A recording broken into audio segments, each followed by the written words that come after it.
एक बार गौतम बुद्ध सिंसवा वन में पर्णशया पर विराजमान थे कि हस्तक आल्बक नामक एक शिष्य ने वहां आकर उनसे पूछा, भंते, कल आप सुखपूर्वक सोए ही होंगे। हाँ कुमार, कल मैं सुख की नींद सोया। किंतु भगवन, कल रात तो हिमपात हो रहा था और ठंड भी कड़ाके की थी। आपके पत्तों का आसन तो एकदम पतला है, फिर भी आप कहते हैं कि आप सुख की नींद सोए। अच्छा कुमार, मेरे प्रश्न का उत्तर दो।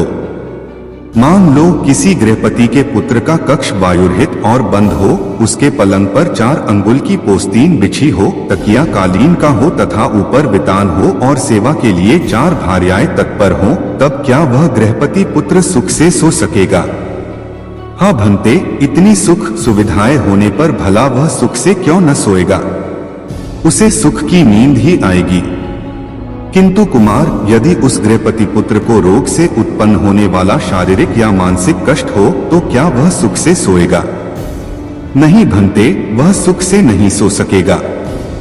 और यदि उस गृहपति पुत्र को द्वेष या मोह से उत्पन्न शारीरिक या मानसिक कष्ट हो तो क्या वह सुख से सोएगा? नहीं भंते, वह सुख से नहीं सो सकेगा। कुमार, तथागत की राग, द्वेष और मोह से उत्पन्न होने वाली जलन जड़ मूल से नष्ट हो गई है, इसी कारण सुख की नींद आई थी। वास्तव में नींद को अच्छे आस्तरण की आवश्यकता नहीं होती। तुमने यह तो सुना ही होगा कि सूली के ऊपर भी अच्छी नींद आ जाती है। सुखद नींद के लिए चित्त का शांत होना परम आवश्यक है, और यदि सुखद आस्तरण हो तब तो बात ही क्या। सुखद नींद के लिए वह निश्चय ही सहायक होगा। एक बार की बात है, जब गौतम बुद्ध जी मगध राज्य के एक गांव में ठहरे हुए थे। गांव से थोड़ा बाहर एक मोची अपने परिवार के साथ रहता था। उस मोची के घर के पास एक तालाब था। एक दिन रोज की तरह सुबह मोची तालाब किनारे पानी लेने गया। वहां उसने तालाब में एक बहुत ही अद्भुत पुष्प देखा। वह पुष्प देखने में बहुत ही सुंदर था और चमत्कारिक भी प्रतीत हो रहा था। मोची ने तुरंत ही अपनी पत्नी को बुलाया और वह पुष्प उसे दिखाया। मोची की पत्नी आध्यात्मिक और धर्म में आस्था रखने वाली थी। वह पुष्प को देखते ही समझ गई कि जरूर कल यहाँ से गौतम बुद्ध जी गुजरे होंगे, उन्हीं के प्रताप से यह पुष्प खिला है। पुष्प को चमत्कारिक मानकर मोची ने एक योजना बनाई। उसने अपनी योजना के बारे में पत्नी को बताया कि वह इस पुष्प को राजा को देगा और उनसे खूब सारी स्वर्ण मुद्राएं लेगा।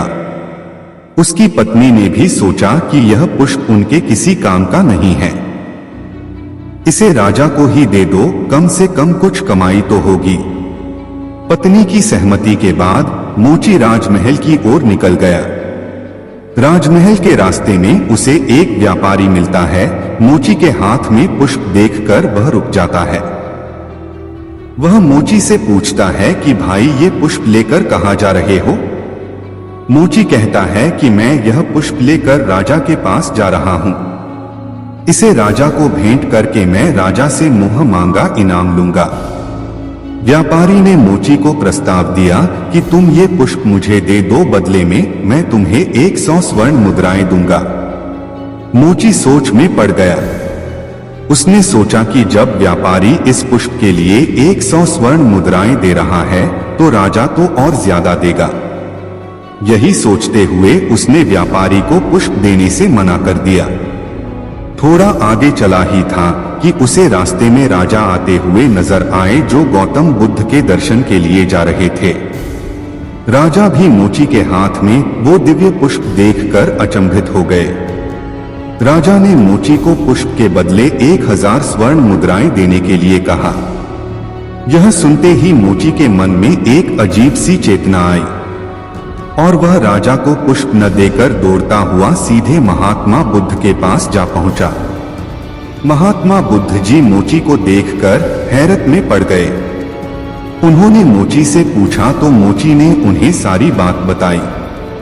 इसके बाद मोची ने वह पुष्प महात्मा गौतम बुद्ध के चरणों में अर्पित किया और उनसे कहा कि पहले तो मेरे मन में पुष्प को देखकर लालच आ गया था, लेकिन अब मैं समझ गया हूँ कि जिसकी छाया पड़ने से ही एक पुष्प इतना दिव्य हो गया हो, अगर उसकी शरण में मैं चला जाऊं तो मेरा जीवन भी धन्य हो जाएगा। इसके बाद वह आजीवन महात्मा गौतम बुद्ध का शिष्य बनकर रहा। इस कहानी ने हमें सिखाया कि हमारी जिंदगी में हमें बहुत से चीजें अपनी तरफ आकर्षित करती हैं, लेकिन हमें उनके लालच में न फंसकर अपने ज्ञान का प्रयोग करके जीवन में सही राह को चुनना चाहिए।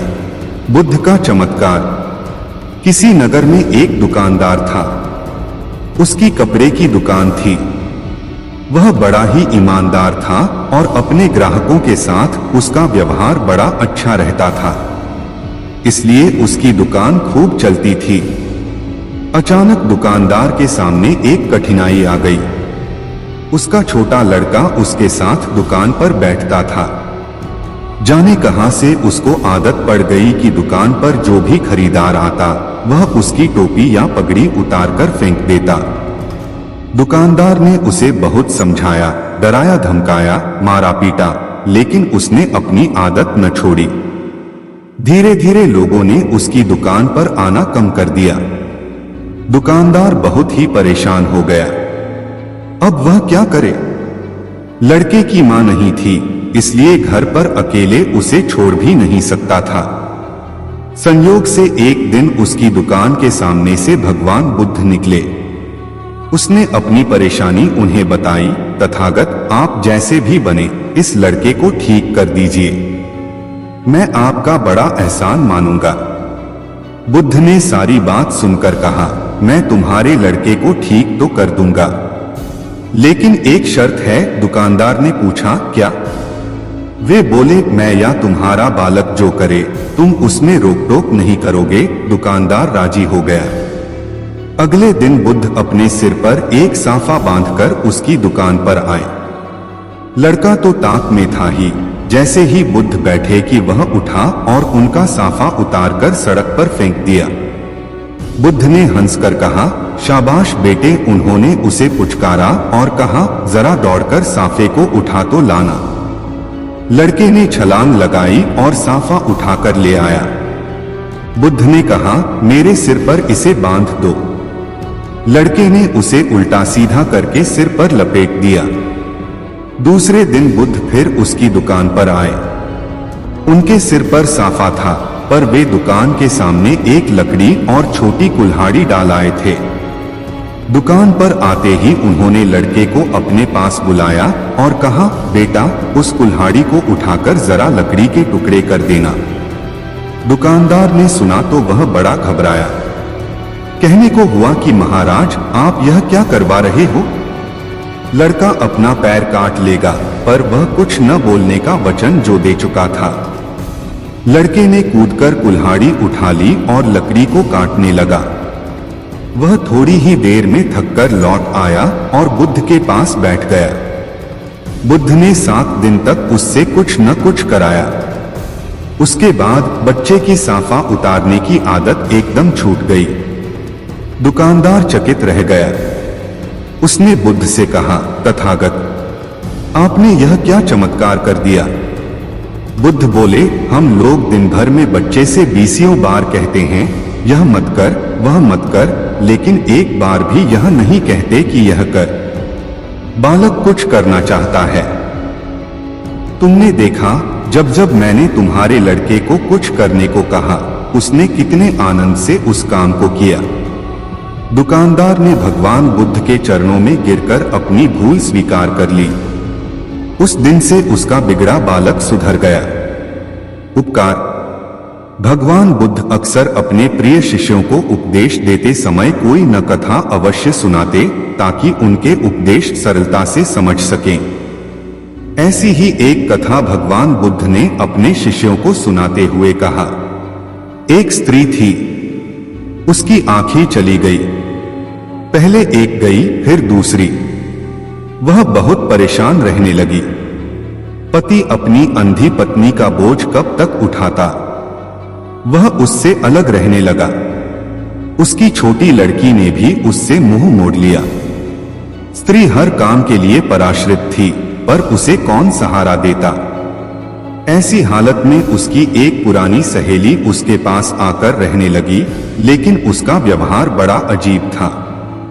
वह स्त्री जब पानी मांगे तो एक बार पिला देती, दूसरी बार मांगने पर कह देती, मैं तुम्हारी नौकर नहीं हूं, उठो घड़े से लेकर अपने आप पी लो। वह कपड़े मांगती तो एक बार दे देती, दूसरी बार मांगने पर कह देती, अलमारी में रखे हैं, जाओ अपने आप ले आओ। कभी उसका मन घूमने का होता तो एक बार साथ चली जाती, दूसरी बार जाने की बात आती तो कह देती, मुझे काम है, तुम अकेली घूम जाओ। अंधी स्त्री मन महसूस कर उठती और अपने काम करती। सच्चाई यह थी कि सहेली उसे कम प्यार नहीं करती थी और न ही काम से बचना चाहती थी। वह बार बार दया दिखाकर उसको सदा के लिए अपाहिज नहीं बनाना चाहती थी। धीरे धीरे वह स्त्री सब काम अपने आप करने लगी, उसे किसी के सहारे की जरूरत न रही। तब उसने समझा कि उसकी सहेली ने उसके ऊपर बहुत बड़ा उपकार किया है। फिर वह अंधों की एक संस्था में चली गई और वहां उसने जाने कितने असहाय भाई बहनों को अपने पैरों पर खड़ा होना सिखाया। जीने का मार्ग। समीप एक सांप रहता था, वह बड़ा ही तेज था। जो किसी गांव के समीप एक सांप रहता था वह बड़ा ही तेज थाल को जान ले लेता। सारे गांव के लोग उससे तंग आ गए, वे उसे रात दिन कोसते।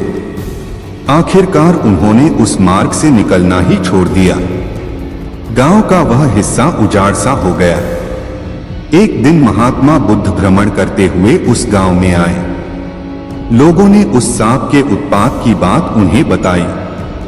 गांव वालों की बात सुनकर बुद्ध सांप के पास गए और उसे समझाते हुए बोले, यह जन्म बार बार नहीं मिलता, ऐसा जीना किस काम का कि लोग गालियां दें। सांप ने पूछा, मैं क्या करूं? बुद्ध बोले, तुम हमला करना छोड़ दो, सबके साथ प्यार का व्यवहार करो। सांप ने उनकी बात मान ली। उस दिन से वह खुले मैदान में चुपचाप पड़ा रहता। लोगों को यह मालूम हुआ तो उनका डर धीरे धीरे दूर हो गया और वे उधर से बेधड़क आने जाने लगे। अब गांव के बच्चे वहां इकट्ठे हो जाते और उसको ईंट पत्थर मारते, उसके बदन में लकड़ी चुभोते। बेचारा सांप सब कुछ सहन कर लेता। संयोग से एक दिन पुनः महात्मा उधर से निकले। उसकी बुरी हालत देखकर वे चकित रह गए। उन्होंने पूछा, अरे तुम्हें यह क्या हो गया? सांप ने सारा हाल कह सुनाया। सुनकर बुद्ध बोले, भाई मैंने तुझे काटने से रोका था, लेकिन फुफकारने से तो मना नहीं किया। जो अपने तेज को प्रकट नहीं करता उसे कोई जीने नहीं देता है। सांप अब भगवान बुद्ध की बात समझ चुका था, असली बात समझी। उस दिन से उसने फुफकारना शुरू कर दिया। उसकी फुफकार सुनते ही बच्चे दूर भाग जाते। अब उन्होंने उसे सताना छोड़ दिया। सांप काटना पहले ही छोड़ चुका था, इसलिए लोगों ने उससे डरना भी बंद कर दिया था। अब वे सभी चैन से रहने लगे। लालच का फल। लालब व्यक्ति में सोचने समझने की शक्ति को क्षीण कर देख बोले और उदाहरणार्थ एक कथा सुनाने लगे। किसी नगर में ब्राह्मणों के 4 लड़के रहते थे। वे चारों ही बड़े गरीब थे। उनमें आपस में गहरी मित्रता थी। अपनी गरीबी दूर करने के लिए उन्होंने बहुत से उपाय किए, लेकिन उनका कष्ट दूर नहीं हुआ। आखिर परेशान होकर उन चारों ने निश्चय किया कि कहीं जाकर उन्हें धनोपार्जन का प्रयत्न करना चाहिए। चारों नगर छोड़कर चल दिए। चलते चलते वे एक नदी के किनारे पहुंचे। वहां उन्हें एक साधु मिला। उन्हें दुखी देखकर साधु ने कारण पूछा। उन्होंने अपनी परेशानी साधु को बताई। सुनकर साधु ने कहा, मैं तुम्हें 4 दीपक देता हूं। एक एक दीपक हाथ में लेकर आओ। जहां दीपक गिरे वहीं रुककर खुदाई करना। तुम लोगों को बहुत बड़ी दौलत मिल जाएगी और फिर दौलत लेकर लौट आना। दीपक लेकर चारों चल दिए। थोड़ी दूर जाने पर उनमें से एक का दीपक गिर गया। उसने रुककर खोदा तो वहां पर तांबे की खान निकली। उसने अपने साथियों से कहा, जितना तांबा चाहो ले लो, लेकिन वे बोले, इससे हमारी गर्मी दूर नहीं होगी, आगे और भी कीमती चीजें मिलेंगी। इतना कहकर वे चल दिए। कुछ दूर निकलते ही दूसरे का दीपक गिर गया। उसने वहां खोदा तो चांदी की खान निकली। दूसरे साथी ने बाकी दो से कहा, लो चांदी ले लो, पर नहीं माने। बोले, हम आगे जाएंगे, वहां सोने की खान मिलेगी। कुछ आगे चले ही थे कि तीसरे का दीपक गिरा। खोदा तो सचमुच सोने की खान निकली।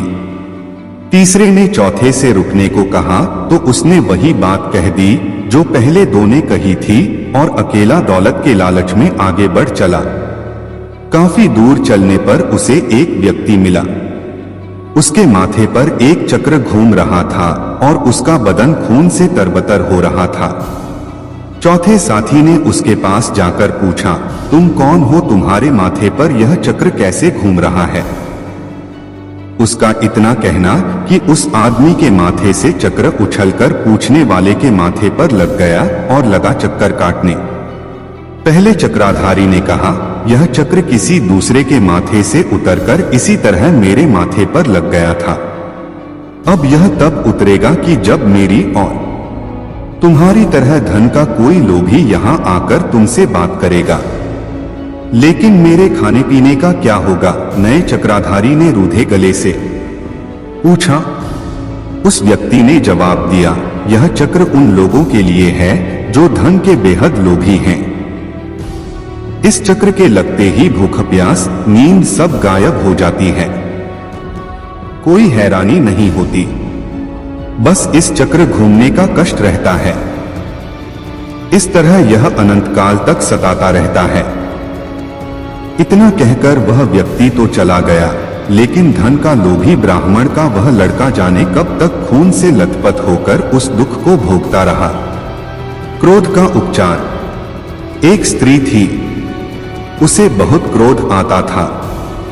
जरा सी कोई बात होती कि उसका पारा चढ़ जाता और वह कहनी अनकहनी सब तरह की बातें कह डालती।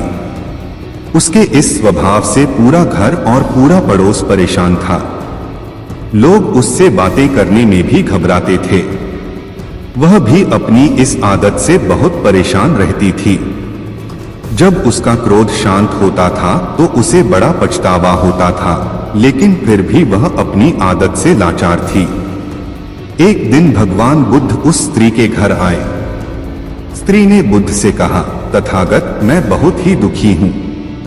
मुझे बहुत क्रोध आता है, मैं उस पर काबू नहीं कर पाती। तथागत ने कहा, कोई बात नहीं, मेरे पास गुस्से को दूर करने की बहुत अच्छी दवा है। कल मैं आऊंगा तो साथ लेता आऊंगा। अगले दिन बुद्ध आए तो एक शीशी में दवा ले आए।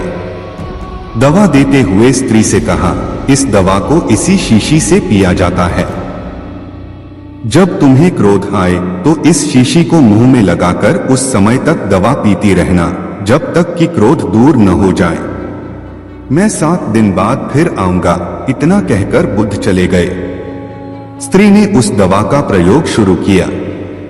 जैसे ही उसे क्रोध आता तो वह शीशी को अपने मुंह में लगा लेती। 7 दिन बाद जब बुद्ध आए तो स्त्री उनके पैरों में गिर पड़ी। बोली, तथागत, आपने मुझे बचा लिया। ऐसी शर्तिया दवा दी कि मेरा क्रोध जाने कहां चला गया। कृपा करके इतना बता दीजिए कि आपने कौन सी दवा दी थी। बुद्ध ने हंसकर कहा, पगली, शीशी में कुछ नहीं था, पानी था। शीशी के मुंह में आ जाने से तुम बोल नहीं सकती थी और गुस्सा दूर करने की शर्तिया दवा मुंह बंद कर लेना है। सच्ची दयालुता। रात्रि विश्राम के लिए भगवान बुद्ध के शिष्यों ने एक सुनसान स्थान पर डेरा डाला हुआ था। चंद्रमा की चांदनी में हर वस्तु स्पष्ट दिखाई दे रही थी। तभी एक शिष्य ने भगवान बुद्ध से एक कथा सुनाने का आग्रह किया।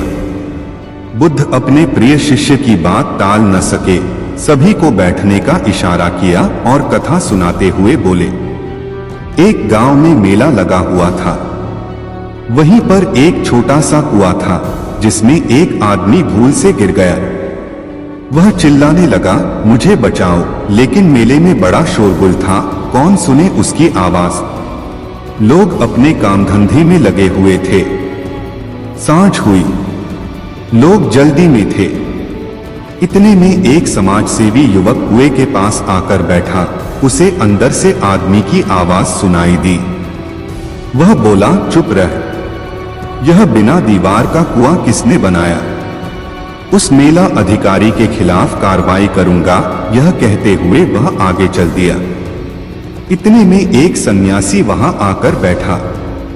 कुएं के अंदर से आदमी चिल्लाया, मुझे निकालो।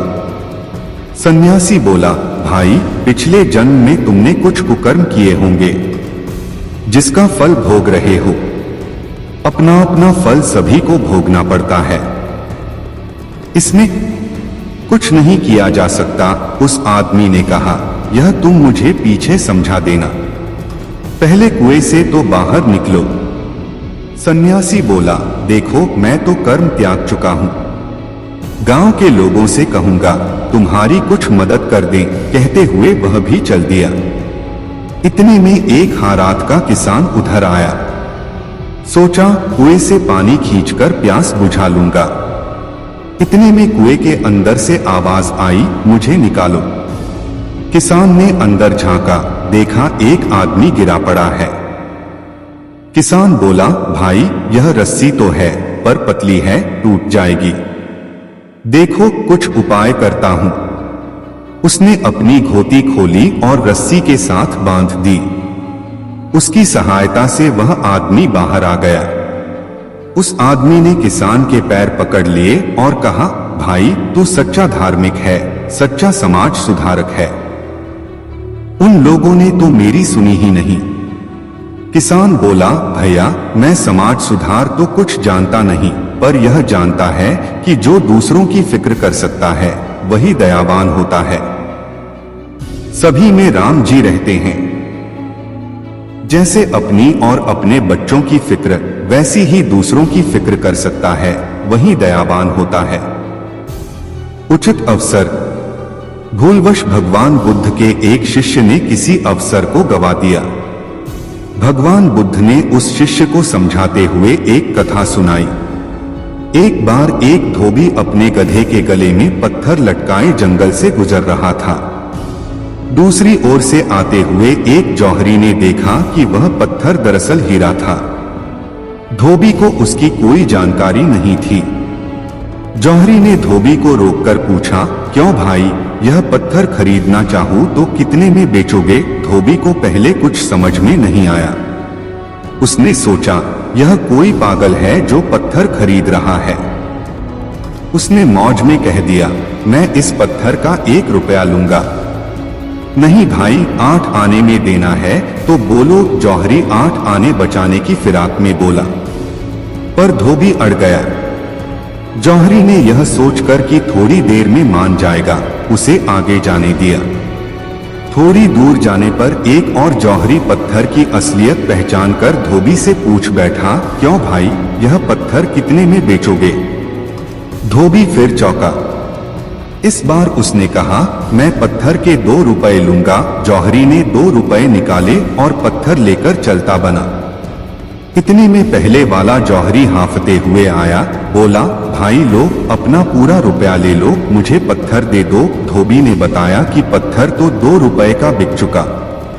जौहरी बहुत बिगड़ा, मूर्ख, वह पत्थर नहीं लाखों का हीरा था। उसकी बात सुन धोबी हंसकर बोला, लाखों के फायदे को आपने 8 आने के लाभ के लिए छोड़ दिया। आप लोभी तो हैं ही, मूर्ख भी हैं, जो ऐसे उचित अवसर को हाथों से जाने दिया। मोक्ष का मार्ग। एक दिन दोपहर के समय राजकुमार सिद्धार्थ तपस्या कर रहे थे। उसी वन में एक गडरिया भेड़ बकरियों को मारता पीटता वहां से गुजर रहा था। भेड़ों की दशा देखकर सिद्धार्थ ने गडरिये से पूछा, भाई, तुम इन मूक प्राणियों को बुरी तरह मारते हुए कहां ले जा रहे हो? गडरिया बोला, आज राजा बिंबसार के महल में एक बहुत बड़ा यज्ञ हो रहा है। वहां इन सबकी बलि दी जानी है। मुझे वहां ठीक समय पर पहुंचना है, इसलिए मैं इन्हें लेकर राजा के महल जा रहा हूं। इतना कहकर गडरिया फिर भेड़ों को पीटता हुआ आगे बढ़ गया। सिद्धार्थ भी उसके पीछे पीछे राजा के महल पहुंच गए। जैसे ही बधिक ने बलि देने के लिए तलवार उठाई, दूर से आवाज आई, ठहरो, हिंसा मत करो। सब लोग साधु वेशधारी सिद्धार्थ को आश्चर्य से देखने लगे। सिद्धार्थ राजा के पास आकर बोले, राजन, यह कैसा यज्ञ है जिसमें मूक पशुओं का वध किया जा रहा है? इस यज्ञ के देवता कैसे हैं जो निर्दोष जानवरों के खून से ही प्रसन्न होते हैं? खून पीकर न तो देवता प्रसन्न होते हैं और न ही मनुष्य को मोक्ष मिलता है, उल्टा वह पाप का भागीदार बन जाता है। दीन दुखियों की निस्वार्थ सेवा, अहिंसा तथा धर्म ही मनुष्य के मोक्ष का द्वार है। सिद्धार्थ की बात का राजा पर गहरा प्रभाव पड़ा। उसने तुरंत सभी भेड़प्रियों को स्वतंत्र करा दिया। सच्ची मित्रता। तथागत अपने शिष्यों को एक दिन सच्ची मित्रता की कथा सुनाते हुए, दो मित्र थे, वे बड़े ही बहादुर थे। उनमें से एक ने अपने बादशाह के अन्याय के विरुद्ध आवाज उठाई। बादशाह बड़ा ही कठोर और बेरहम था। उसको जब मालूम हुआ तो उसने उस नौजवान को फांसी के तख्ते पर लटका देने की आज्ञा दी। नौजवान ने बादशाह से कहा, आप जो कर रहे हैं वह ठीक है।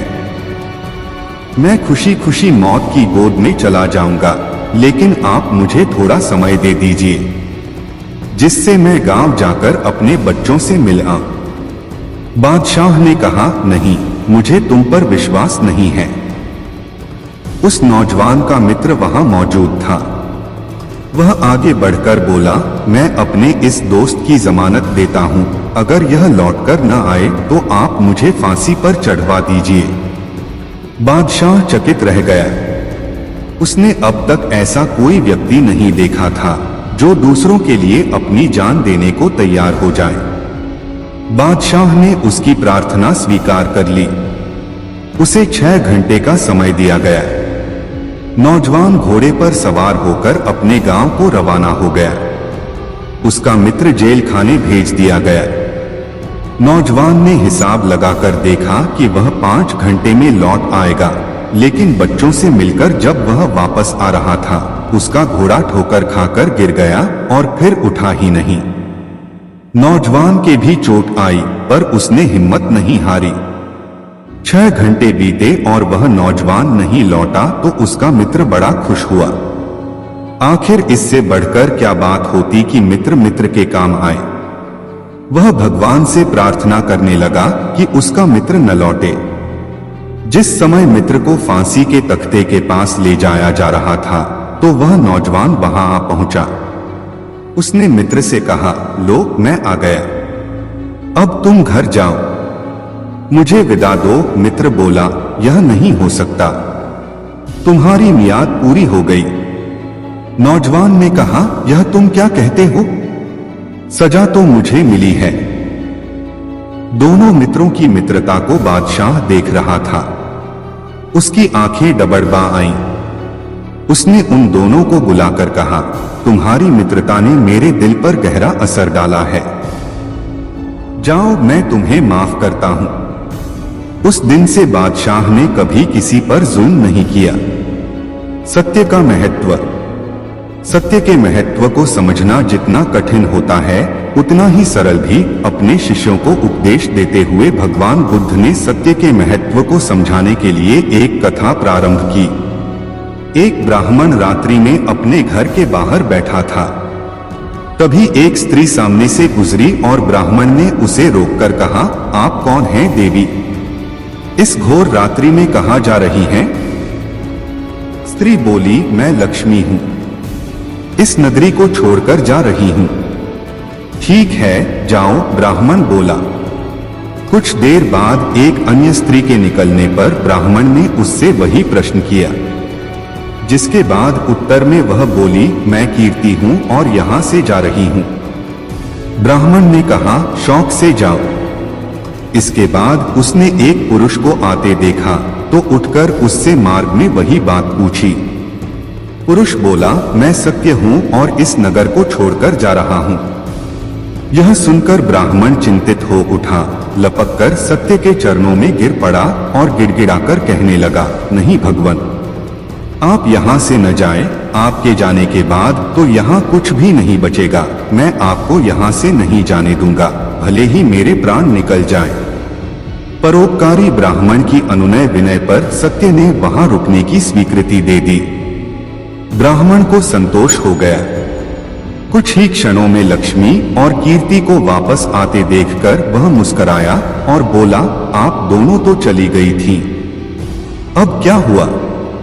यह सुनकर दोनों बोली, हे ब्राह्मण देव, जहां पर सत्य है वहां से हम नहीं जा सकती, अब हमें यहीं रहना होगा।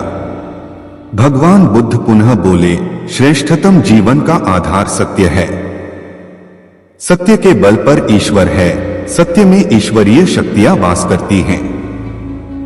जो व्यक्ति सत्य को धारण करता है वह ईश्वर तुल्य हो जाता है, परंतु सत्य का मार्ग कांटों से भरा है। बुद्ध का चमत्कार। किसी नगर में एक दुकानदार था। उसकी कपड़े की दुकान थी। वह बड़ा ही ईमानदार था और अपने ग्राहकों के साथ उसका व्यवहार बड़ा अच्छा रहता था, इसलिए उसकी दुकान खूब चलती थी। अचानक दुकानदार के सामने एक कठिनाई आ गई। उसका छोटा लड़का उसके साथ दुकान पर बैठता था। जाने कहां से उसको आदत पड़ गई कि दुकान पर जो भी खरीदार आता वह उसकी टोपी या पगड़ी उतारकर फेंक देता। दुकानदार ने उसे बहुत समझाया, डराया, धमकाया, मारा पीटा, लेकिन उसने अपनी आदत न छोड़ी। धीरे धीरे लोगों ने उसकी दुकान पर आना कम कर दिया। दुकानदार बहुत ही परेशान हो गया। अब वह क्या करे? लड़के की मां नहीं थी, इसलिए घर पर अकेले उसे छोड़ भी नहीं सकता था। संयोग से एक दिन उसकी दुकान के सामने से भगवान बुद्ध निकले। उसने अपनी परेशानी उन्हें बताई। तथागत, आप जैसे भी बने इस लड़के को ठीक कर दीजिए, मैं आपका बड़ा एहसान मानूंगा। बुद्ध ने सारी बात सुनकर कहा, मैं तुम्हारे लड़के को ठीक तो कर दूंगा, लेकिन एक शर्त है। दुकानदार ने पूछा, क्या? वे बोले, मैं या तुम्हारा बालक जो करे तुम उसमें रोक टोक नहीं करोगे। दुकानदार राजी हो गया। अगले दिन बुद्ध अपने सिर पर एक साफा बांधकर उसकी दुकान पर आए। लड़का तो ताक में था ही। जैसे ही बुद्ध बैठे कि वह उठा और उनका साफा उतारकर सड़क पर फेंक दिया। बुद्ध ने हंसकर कहा, शाबाश बेटे। उन्होंने उसे पुचकारा और कहा, जरा दौड़कर साफे को उठा तो लाना। लड़के ने छलांग लगाई और साफा उठाकर ले आया। बुद्ध ने कहा, मेरे सिर पर इसे बांध दो। लड़के ने उसे उल्टा सीधा करके सिर पर लपेट दिया। दूसरे दिन बुद्ध फिर उसकी दुकान पर आए। उनके सिर पर साफा था, पर वे दुकान के सामने एक लकड़ी और छोटी कुल्हाड़ी डाल आए थे। दुकान पर आते ही उन्होंने लड़के को अपने पास बुलाया और कहा, बेटा, उस कुल्हाड़ी को उठाकर जरा लकड़ी के टुकड़े कर देना। दुकानदार ने सुना तो वह बड़ा घबराया। कहने को हुआ कि महाराज, आप यह क्या करवा रहे हो? लड़का अपना पैर काट लेगा, पर वह कुछ न बोलने का वचन जो दे चुका था। लड़के ने कूदकर कुल्हाड़ी उठा ली और लकड़ी को काटने लगा। वह थोड़ी ही देर में थककर लौट आया और बुद्ध के पास बैठ गया। बुद्ध ने 7 दिन तक उससे कुछ न कुछ कराया। उसके बाद बच्चे की साफा उतारने की आदत एकदम छूट गई। दुकानदार चकित रह गया। उसने बुद्ध से कहा, तथागत, आपने यह क्या चमत्कार कर दिया? बुद्ध बोले, हम लोग दिन भर में बच्चे से 20 बार कहते हैं, यह मत कर, वह मत कर, लेकिन एक बार भी यह नहीं कहते कि यह कर। बालक कुछ करना चाहता है। तुमने देखा, जब जब मैंने तुम्हारे लड़के को कुछ करने को कहा, उसने कितने आनंद से उस काम को किया। दुकानदार ने भगवान बुद्ध के चरणों में गिरकर अपनी भूल स्वीकार कर ली। उस दिन से उसका बिगड़ा बालक सुधर गया। उपकार। भगवान बुद्ध अक्सर अपने प्रिय शिष्यों को उपदेश देते समय कोई न कथा अवश्य सुनाते ताकि उनके उपदेश सरलता से समझ सकें। ऐसी ही एक कथा भगवान बुद्ध ने अपने शिष्यों को सुनाते हुए कहा। एक स्त्री थी, उसकी आंखें चली गई। पहले एक गई, फिर दूसरी। वह बहुत परेशान रहने लगी। पति अपनी अंधी पत्नी का बोझ कब तक उठाता। वह उससे अलग रहने लगा। उसकी छोटी लड़की ने भी उससे मुंह मोड़ लिया। स्त्री हर काम के लिए पराश्रित थी, पर उसे कौन सहारा देता। ऐसी हालत में उसकी एक पुरानी सहेली उसके पास आकर रहने लगी, लेकिन उसका व्यवहार बड़ा अजीब था। वह स्त्री जब पानी मांगे तो एक बार पिला देती, दूसरी बार मांगने पर कह देती, मैं तुम्हारी नौकर नहीं हूं, उठो घड़े से लेकर अपने आप पी लो। वह कपड़े मांगती तो एक बार दे देती, दूसरी बार मांगने पर कह देती, अलमारी में रखे हैं, जाओ अपने आप ले आओ। कभी उसका मन घूमने का होता तो एक बार साथ चली जाती, दूसरी बार जाने की बात आती तो कह देती, मुझे काम है, तुम अकेली घूम जाओ। अंधी स्त्री मन महसूस कर उठती और अपने काम करती। सच्चाई यह थी कि सहेली उसे कम प्यार नहीं करती थी और न ही काम से बचना चाहती थी। वह बार बार दया दिखाकर उसको सदा के लिए अपाहिज नहीं बनाना चाहती थी। धीरे धीरे वह स्त्री सब काम अपने आप करने लगी। उसे किसी के सहारे की जरूरत न रही। तब उसने समझा कि उसकी सहेली ने उसके ऊपर बहुत बड़ा उपकार किया है। फिर वह अंधों की एक संस्था में चली गई और वहां उसने जाने कितने असहाय भाई बहनों को अपने पैरों पर खड़ा होना सिखाया। जीने का मार्ग। समीप एक सांप रहता था। वह बड़ा ही तेज था। जो किसी गांव के समीप एक सांप रहता था, वह बड़ा ही तेज थाल को जान ले लेता।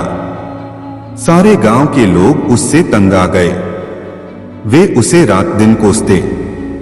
आखिरकार उन्होंने उस मार्ग से निकलना ही छोड़ दिया। गांव का वह हिस्सा उजाड़ सा हो गया। एक दिन महात्मा बुद्ध भ्रमण करते हुए उस गांव में आए। लोगों ने उस सांप के उत्पात की बात उन्हें बताई। गांव वालों की बात सुनकर बुद्ध सांप के पास गए और उसे समझाते हुए बोले, यह जन्म बार बार नहीं मिलता। ऐसा जीना किस काम का कि लोग गालियां दें। सांप ने पूछा, मैं क्या करूं?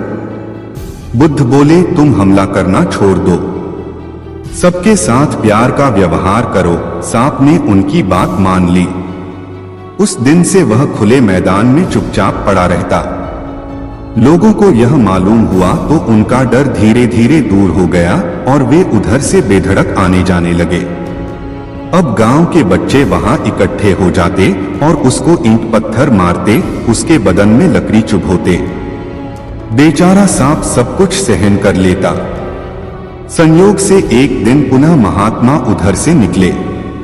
उसकी बुरी हालत देखकर वे चकित रह गए। उन्होंने पूछा, अरे तुम्हें यह क्या हो गया? सांप ने सारा हाल कह सुनाया। सुनकर बुद्ध बोले, भाई मैंने तुझे काटने से रोका था, लेकिन फुफकारने से तो मना नहीं किया। जो अपने तेज को प्रकट नहीं करता, उसे कोई जीने नहीं देता है। सांप अब भगवान बुद्ध की बात समझ चुका था। असली बात समझी। उस दिन से उसने फुफकारना शुरू कर दिया। उसकी फुफकार सुनते ही बच्चे दूर भाग जाते। अब उन्होंने उसे सताना छोड़ दिया। सांप काटना पहले ही छोड़ चुका था, इसलिए लोगों ने उससे डरना भी बंद कर दिया था। अब वे सभी चैन से रहने लगे। पसीने की कमाई। एक नगर में एक गरीब ब्राह्मण अपनी पत्नी के साथ रहता था। वो भिक्षा मांगकर अपना जीवन गुजारता और भगवान की पूजा में लगा रहता था। वह उतनी ही भिक्षा मांगता जिससे उसके और उसके परिवार का पेट भर सके। उस नगर का राजा बहुत धनवान और ब्राह्मणों का आदर करने वाला था। राजा किसी भी ब्राह्मण को अपने महल से खाली हाथ नहीं जाने देता था। दूर दूर से ब्राह्मण राजा के पास आते और मुमांगा दान लेकर आशीर्वाद देते हुए चले जाते। एक दिन ब्राह्मण की पत्नी ने ब्राह्मण से कहा कि दूर दूर के ब्राह्मण राजा से मनचाहा दान लेकर चले जाते हैं और तुम यहाँ के यहाँ एक दिन भी राजा के पास नहीं गए। जन्म भर कंगाली कहाँ तक झेलूं? आज तुम जाओ और राजा से कुछ मांग कर लाओ। ब्राह्मण ने अपनी पत्नी को समझाते हुए कहा, तू तो बाबरी है, हमें धन की क्या जरूरत? हमें इतना तो मिल ही जाता है जिससे हम अपना पेट भर सकें, और राजा का धन अच्छा नहीं होता, वो हमें नहीं लेना चाहिए। ब्राह्मण की पत्नी जिद पर अड़ गई और बोली, मैं तुम्हारी एक भी बात सुनने वाली नहीं हूं। कब तक हम कंगाली में जीते रहेंगे? तुम तो रोज माला लेकर बैठ जाते हो। अपने बच्चों को क्या खिलाएं और क्या पहनाएं? जब बच्चे दूसरे बच्चों को पहनते, ओढ़ते और खाते पीते देखते हैं तो उनका मन भी ललचाता है। आज तुम राजा के पास जाओ। राजा बहुत भला व्यक्ति है, वो हमें जरूर मुंह मांगा दान देगा। मजबूर होकर ब्राह्मण राजा के महल की ओर चल दिया, पर राजा उस समय महल में नहीं था। ब्राह्मण को वापस लौटना पड़ा। दूसरे दिन ब्राह्मण की पत्नी ने ब्राह्मण को फिर से महल भेजा, परंतु राजा फिर से महल में नहीं मिला। तीसरे दिन राजा महल में मिल गया और उसने ब्राह्मण का स्वागत किया और उसे आसन पर बैठाया और 2 दिन न मिल पाने के लिए क्षमा भी मांगी। राजा ने कहा, मैं आपकी क्या सेवा कर सकता हूँ? ब्राह्मण ने कहा, जो मैं मांगू वो आप दे सकेंगे। राजा ने कहा, हाँ हाँ कहिए, मैं आपकी क्या सेवा कर सकता हूँ? ब्राह्मण ने निवेदन दिया, महाराज मैं कुछ और नहीं चाहता, बस आप मुझे अपनी पसीने की कमाई से 4 पैसे दान में दे दीजिए। ब्राह्मण की बात सुनकर राजा चौंक गया और सोचने लगा, खजाने में बहुत सारा धन पड़ा है, पर मेरी मेहनत की एक कौड़ी भी नहीं है। राजा ने ब्राह्मण से कहा, आप मुझे 1 दिन का समय दे, मैं कल आपको आपका मुंह मांगा दान दे दूंगा। ब्राह्मण को जब खाली हाथ देखा तो पत्नी बोली, क्या हुआ? राजा ने कुछ नहीं दिया। ब्राह्मण बोला, राजा ने कल देने के लिए कहा है। ब्राह्मण की पत्नी सोचने लगी, शायद इन्होंने बहुत सारा धन मांगा होगा और राजा को इसकी व्यवस्था करने में समय लग रहा होगा, इसीलिए कल बुलाया है। दूसरी ओर राजा ने अपने राजसी कपड़े बदलकर फटे पुराने कपड़े पहने और मजदूर जैसा भेष बना लिया। जब राजा की पत्नी ने देखा और कारण पूछा तो राजा ने सब कुछ बताया। रानी बोली, मैं भी आपके साथ चलूंगी। राजा के हाँ कहने पर रानी भी पुरानी साड़ी पहनकर आ गई। इस प्रकार राजा रानी मजदूरी की तलाश में शहर निकले। लुहारों के मोहल्ले में जाकर राजा ने आवाज लगाई, किसी को मजदूर चाहिए, मजदूर। आखिर एक लुहार ने उन्हें बुला लिया जो पहिए पर हाल चढ़ाने की तैयारी कर रहा था। उसने राजा से कहा, देखो तुम्हें पहले खलात धौंकनी पड़ेगी और जब आग आ जाए उसके बाद घन पीटना होगा। फिर रानी की ओर देखकर कहा, तुम्हें कुएं से पानी लेकर होदी भरनी पड़ेगी और कोयले वाले घर से कोयला लेकर भट्टी में डालना होगा। तुम दोनों को दिन भर में 2-2 आने मिलेंगे। अगर काम पसंद हो तो बोलो, नहीं तो अपना रास्ता नापो। राजा रानी लुहार के बताए काम को करने लगे। राजा खलात धौंकने लगा, पर उससे काम ठीक से नहीं हो पा रहा था। लौहार नाराज होकर राजा को ठीक से काम करने के लिए कहता। राजा जैसे तैसे अपना काम करने लगा। रानी भी कुएं से पानी भरकर लाने लगी। रानी के हाथ में फफोले पड़ गए। किसी तरह बड़ी कठिनाइयों से उसने पानी का हौज भरा। उसके बाद रानी कोयला लाकर भट्टी में डालने लगी। कोयल भरने से रानी के गोर हाथ और कपड़े काले हो गए। भट्टी में आग आने पर लुहार ने पांक भट्टी में से निकालकर पहिए पर जमाई और एक धन अपने हाथ में लेकर और एक राजा के हाथ में देकर कहा, देखो बारी बारी से धन इस पर पटकना। हाथ इधर उधर न होने पाए राजा जोर जोर से धन पटकने लगा, लेकिन उसका निशाना ठीक नहीं बैठना था। कभी धन हाल पर गिरता तो कभी पहिए पर। मजदूरों का यह हाल देखकर लुहारिन बड़बड़ाती हुई आई और लुहार से कहने लगी, तुमने कहां से यह नौसिखिए मजदूर काम पर लगाए हैं? इनसे काम नहीं होगा, यह सस्ते मजदूर तुम्हारा सब काम बिगाड़ देंगे। राजा रानी उन दोनों की फटकार सुनने सुनने अपना काम मन लगाकर करते रहे। घन पटकते पटकते राजा का शरीर पसीने से तर हो गया और जोर जोर से सांस चलने लगी। रानी भी पानी भरते भरते और कोयला झोंकते झोंकते थककर चूर हो गई। दोनों ने पूरे दिन बहुत मेहनत की। लुहार ने राजा रानी को 2-2 पैसे दिए, जिसे वो बड़ी खुशी खुशी लेकर महल आ गए। आज उन्हें पता चला कि मेहनत की कमाई कैसी होती है। राजा ने 4 पैसे अलग रख दिए और अगले दिन ब्राह्मण को बुलाकर उसे दे दिए। ब्राह्मण राजा को आशीर्वाद देकर घर लौटा और ब्राह्मणी से कहा, लो मैं राजा के यहाँ से दक्षिणा ले आया हूँ। ब्राह्मणी खुश होकर दौड़ती हुई आई, पर जब उसने 4 पैसे देखे तो वो ठिठक कर रह गई और उन्हें दूर फेंक दिया। वो जल भुनकर ब्राह्मण से बोली, तुम जैसे दरिद्र से राजा के यहाँ जाकर भी कुछ न मांगा गया, शर्म भी नहीं आती, कहकर रूठ कर चली गई और बहुत देर तक बड़बड़ करती रही। ब्राह्मण ने उन 4 पैसों का उठाकर तुलसी घर के पास रख दिए और सोचा जब ब्राह्मणी शांत हो जाएगी तो जरूरत पड़ने पर उठा लेगी। परंतु कई दिनों तक पैसे वही रखे रहे और फूल बेलपत्र ऊपर से गिरकर मिट्टी में दब गए।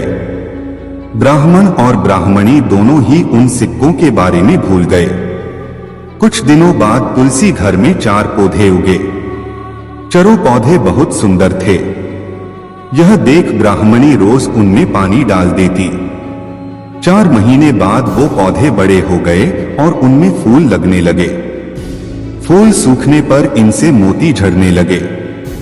ब्राह्मण और ब्राह्मणी ने कभी मोती नहीं देखे थे, वो समझे कि कोई बीज है। हर रोज कई फूल झड़ते और बहुत मोती पूरे तुलसी घर में बिखर जाते। ब्राह्मणी उन मोतियों को समेट कर घर के एक कोने में डाल देती। इस तरह वहां मोतियों का ढेर लग गया। एक दिन एक सब्जी वाली आई। ब्राह्मणी को सब्जी लेनी थी पर उसके पास पैसे नहीं थे। उसने सब्जी वाली से कहा, क्या तुम इन चमकदार बीजों के बदले सब्जी दे सकती हो? सब्जी वाली ने देखा तो वो पहचान गई कि ये तो मोती हैं। उसने खुशी खुशी ब्राह्मणी को उन मोतियों के बदले उसकी मनपसंद सब्जी दे दी। अब से हर रोज ऐसा होने लगा। ब्राह्मणी और सब्जी वाली दोनों खुश थे। सब्जी वाली यह सोचकर खुश थी कि मुझे 1 पैसे की तरकारी के बदले हजारों का माल मिलता है, और ब्राह्मणी यह सोचकर खुश थी कि इस बीजों के बदले सब्जी मिल जाती है। इस प्रकार कई महीने बीत गए। उधर राजमहल में कई राजहंस थे जो मोती चुगते थे। राजा का यह नियम था, जब राजहंस मोती चुग लेते थे उसके बाद ही राजा और उसका परिवार भोजन करता था।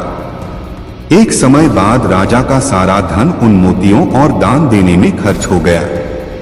अब राजा को मोती खरीदने के पैसे तक नहीं बचे। यह खबर पूरे नगर में फैल गई। बुद्ध की सिखावन। भगवान बुद्ध की धर्मसभा में एक व्यक्ति प्रतिदिन जाया करता था और उनके प्रवचन सुना करता था। उसका यह क्रम 1 महीने तक चला, लेकिन उसके जीवन पर इसका कोई प्रभाव नहीं पड़ा। बुद्ध बार बार समझाते थे, लोभ, द्वेष और मोह पाप के मूल हैं। इन्हें त्यागो, पर वह बेचारा इन बुराइयों से बचना तो दूर, इनमें और फंसता ही जा रहा था। बुद्ध कहते थे, क्रोध करने वाले पर जो क्रोध करता है उससे उसका ही अहित होता है, पर जो क्रोध का जवाब क्रोध से नहीं देता वह एक भारी युद्ध जीत लेता है। हैरान होकर वह बुद्ध के पास गया और उन्हें प्रणाम निवेदन करके बोला, भते, 1 महीने से मैं आपके प्रवचन सुन रहा हूं, लेकिन मुझ पर उनका जरा भी असर नहीं पड़ा।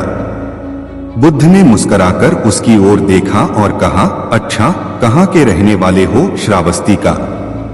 यहाँ राजगृह से श्रावस्ती कितनी दूर है? उसने बता दिया। कैसे जाते हो वहां? सवारी से। कितना समय लगता है? इतना, उसने हिसाब लगाकर बता दिया। ठीक, अब यह बताओ, यहां बैठे बैठे राजगृह पहुंच गए, यह कैसे हो सकता है? वहां पहुंचने के लिए तो चलना होगा। बुद्ध ने बड़े प्यार से कहा, तुमने सही कहा, चलने पर ही मंजिल पर पहुंचा जा सकता है। इसी तरह अच्छी बातों पर असर तभी पड़ता है जब उन पर अमल किया जाए। उपदेश का मोल। गौतम बुद्ध एकांत स्थान पर बैठकर साधना में लीन थे। कुछ देर के पश्चात उन्होंने अपनी आंखें खोली तो अपने प्रिय शिष्यों को सामने पाया। सभी शिष्य गौतम बुद्ध से कुछ जानने के लिए आतुर थे। एक शिष्य ने आगे बढ़कर कहा, भंते, हम जानना चाहते हैं कि उपदेशों का वास्तविक मोल क्या होता है। शिष्यों को संबोधित करते हुए भगवान बुद्ध बोले, यह आवश्यक नहीं कि कोई भी साधु संत पूर्ण व्याख्या करके ही उपदेश दे, बल्कि वह किसी भी कार्य अथवा इशारे मात्र से भी उपदेश का महत्व समझा सकता है। इसी विषय में मैं तुम्हें एक कथा सुनाता हूँ, सुनो। किसी नगर में एक सेठ रहता था। उसके पास अपार धन था। उसका व्यापार दूर दूर तक फैला हुआ था। एक दिन एक साधु उसके दरवाजे पर भिक्षा मांगने के लिए आया। सेठ ने उसे भिक्षा दे दी। भिक्षा लेकर जब साधु जाने लगा तो सेठ ने उसे रोककर कहा, महाराज, मुझे कुछ उपदेश तो देते जाइए।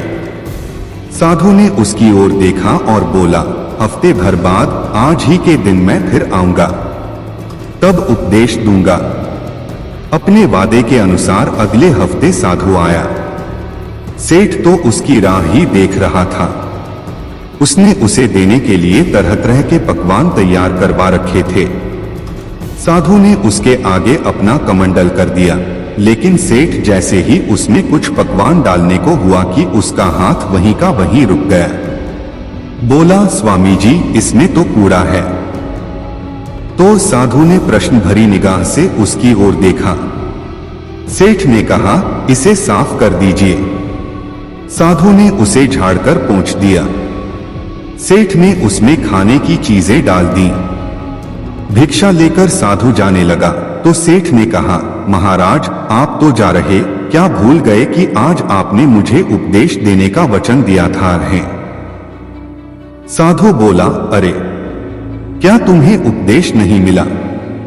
तो सुनो, मेरे कमंडल में जब गंदगी थी तो तुमने उसमें खाने की चीजें नहीं डाली, उसे साफ करा लिया। इसी तरह तुम्हारे अंदर काम, क्रोध, लोभ, मोह आदि जाने कितनी बुराइयां भरी पड़ी हैं। पहले उन्हें साफ करो, तब कुछ पा सकोगे। तब सेठ को साधु के उपदेश का मोल समझ में आया और उसने उसको अपने जीवन में ढालने का प्रयत्न किया। आलस का फल। गौतम बुद्ध के प्रिय शिष्यों में एक ऐसा भी था जो बहुत आलसी था, परंतु वे उसे भी उतना ही स्नेह करते जितना अन्य शिष्यों को। एक दिन गौतम बुद्ध ने उस शिष्य को एक कथा सुनाते हुए कहा, किसी गांव में एक ब्राह्मण रहा करता था। वह बड़ा भला आदमी था, लेकिन साथ ही काम को टाला करता था। वह यह मानकर चलता था कि जो कुछ होता है भाग्य से होता है। वह अपने हाथ पैर नहीं हिलाता था। वह बहुत आलसी था। एक दिन एक साधु उसके घर आया।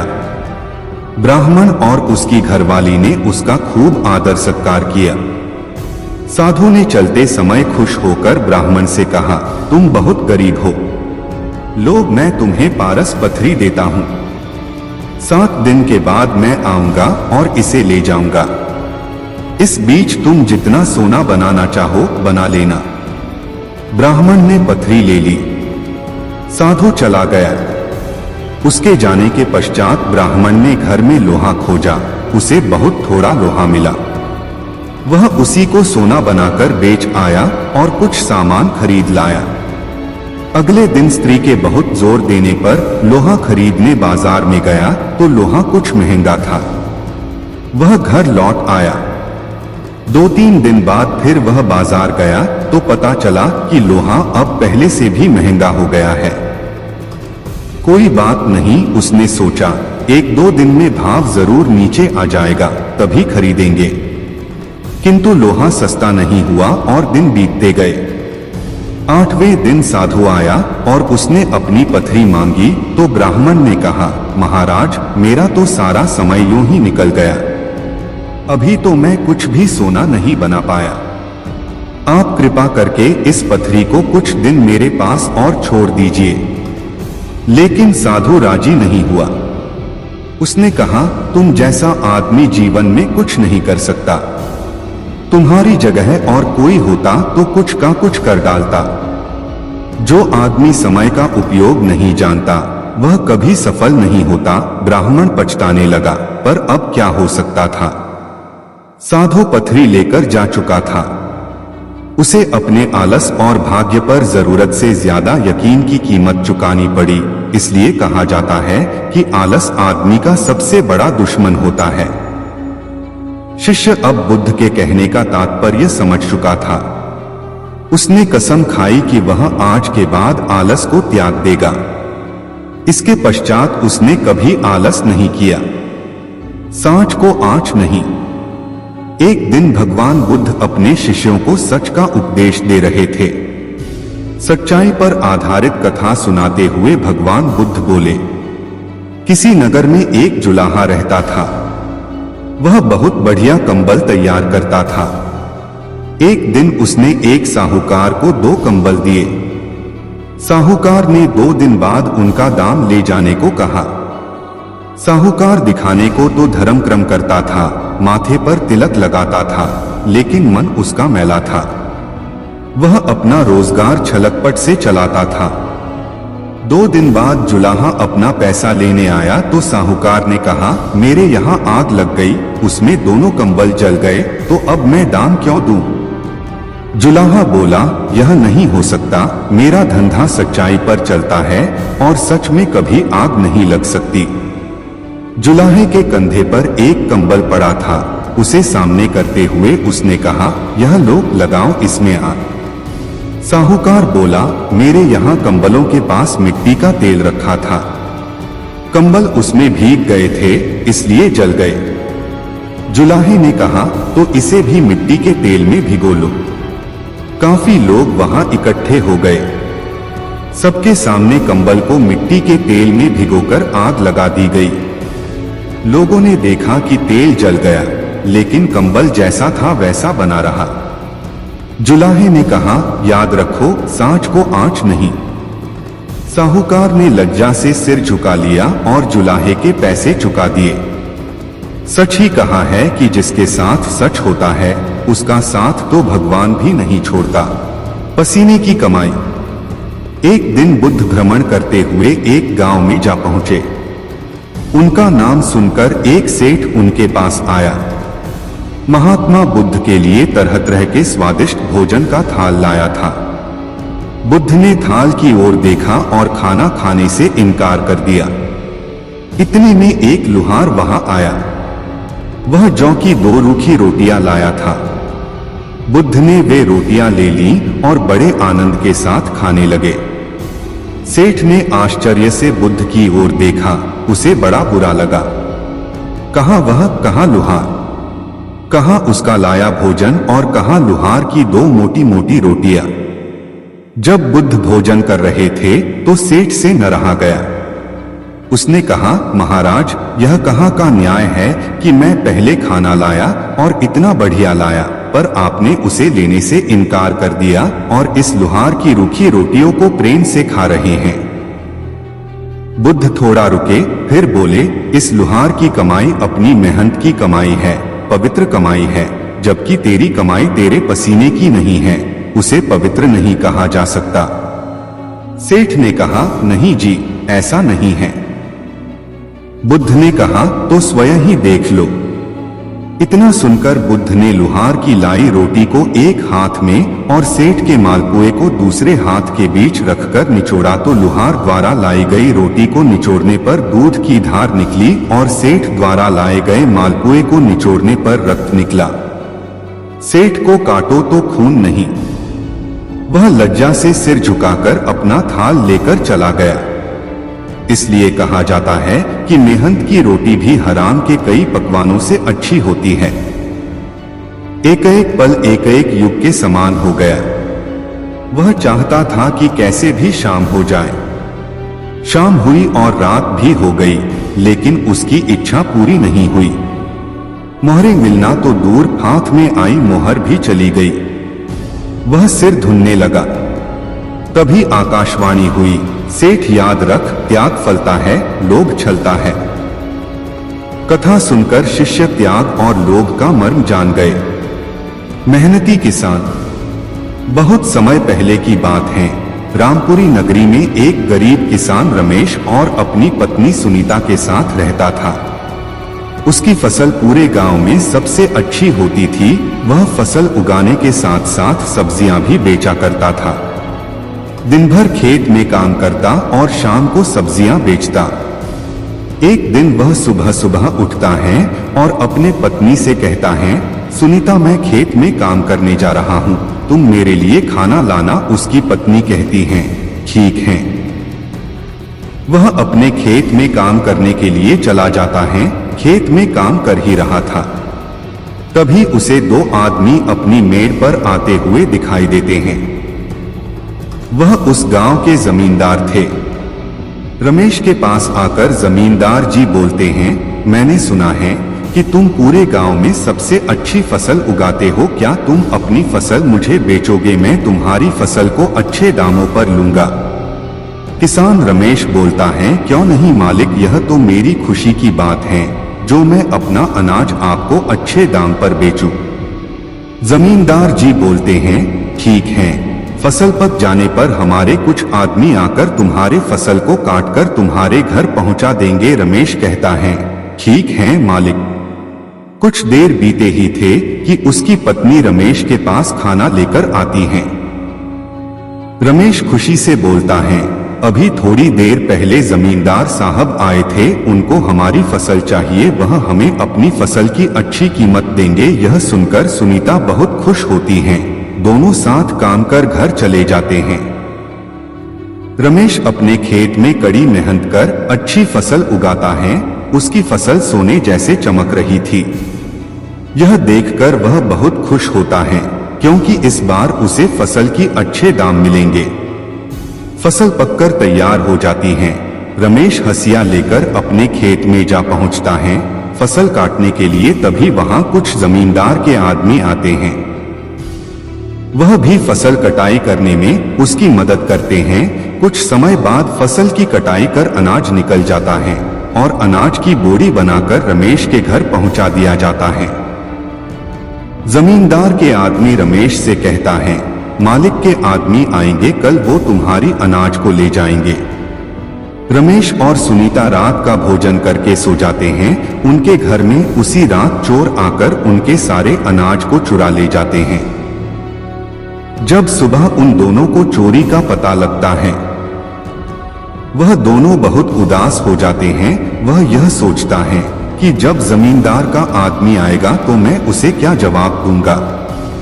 थोड़ी देर बाद जमींदार का आदमी आता है और रमेश से कहता है, लाओ रमेश, अपना फसल दो।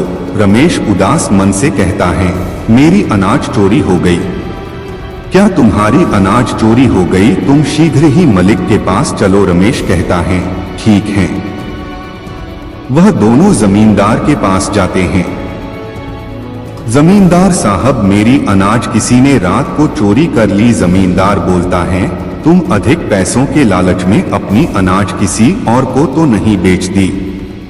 रमेश कहता है, नहीं मालिक, मैं ऐसा करके इस गांव से कहां जाऊंगा। अगर मैं ऐसा करूंगा तो कभी ना कभी आपको यह बात अवश्य ही पता चलेगी। जमींदार कहते हैं, ठीक है। रमेश कोई बात नहीं, तुम मुझे अगली बार अपनी अनाज बेच देना। रमेश उदास मन से अपने घर वापस लौट जाता है। रमेश अब शाम को सब्जियां बेचने जाता। सब्जियां बेचकर वह अपने घर का खर्च चलता। रात का भोजन करते समय सुनीता बोलती हैं, सब्जियां बेचकर हमारा गुजारा नहीं हो सकता, हमें कोई और रास्ता सोचना होगा। रमेश आचार का टुकड़ा खाने के लिए उठाता है, तभी उसे एक उपाय सोचता है। वह सुनीता से कहता है, क्यों ना मैं आचार बेचने का काम शुरू करूं और तुम आचार भी अच्छा बनाती हो। सुनीता आचार बनाने में जुट जाती हैं और रमेश उन आचार को बाजार में बेचने जाता है। उस दिन आचार की बिक्री काफी अच्छी होती है। वह घर आकर अपनी पत्नी से कहता है, हमें आचार की मात्रा और बढ़ानी होगी, लोग तुम्हारे आचार को बेहद ही पसंद कर रहे हैं। सुनीता और अधिक आचार बनती हैं। रमेश उसे बाजार में बेचता। ऐसा करते करते वह एक आचार की दुकान खोल लेता है। अब सारे गांव के लोग उसके दुकान पर आचार खरीदने आते। एक दिन जमींदार उसकी दुकान से गुजर रहे होते हैं। वह रमेश की दुकान पर जाते हैं और कहते हैं, क्यों रमेश, तुमने यह धंधा कब से शुरू किया? रमेश बोलता है, बस कुछ दिनों से ही मालिक। जमींदार रमेश की आचार को चखते हैं। उन्हें आचार काफी पसंद आता है और कहते हैं, रमेश क्या तुम मेरे लिए 60 किलो आचार बना दोगे? रमेश हाँ में जवाब देता है।